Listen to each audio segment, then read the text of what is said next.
Ini apa benda? Ini adalah kipas kertas. Dan ada satu perkataan ni.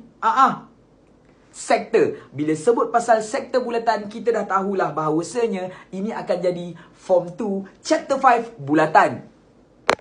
Allahumma salli ala Sayyidina Muhammad. Soalan nak cari apa Soalan nak suruh kita cari panjang SQ dan bundarkan dalam 2 titik perpuluhan. Dia nak cari panjang SQ kat sini, betul? Info apa yang dia bagi? Dia kata bukaan POQ adalah 120 darjah. Dan dia bagi tahu panjang lengkuknya adalah 42.9. Panjang lengkuk SQ. This one lah. 42.9. Untuk tidak menyerabutkan minda kita semua, saya bawa keluar informasi dekat sini. Cantik. Yang dia nak cari panjang apa tadi? Dia nak cari panjang SQ. Di sini. Benar?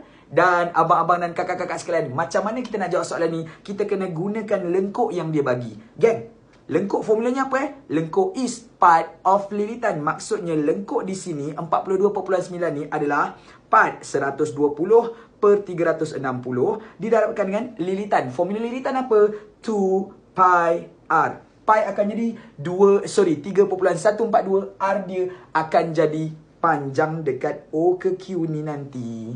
Boleh dapat? So, adakah kita akan dapat R ni terus kita dapat panjang SQ? No. Dapat je nanti pindah-pindah, awak akan dapat R, O ke Q. Nak dapatkan SQ macam mana? O ke Q ni tolakkanlah dengan 8 dan selesaikan jawapan awak dan tinggalkan jawapan awak dalam 2 titik perpuluhan. Shuttle.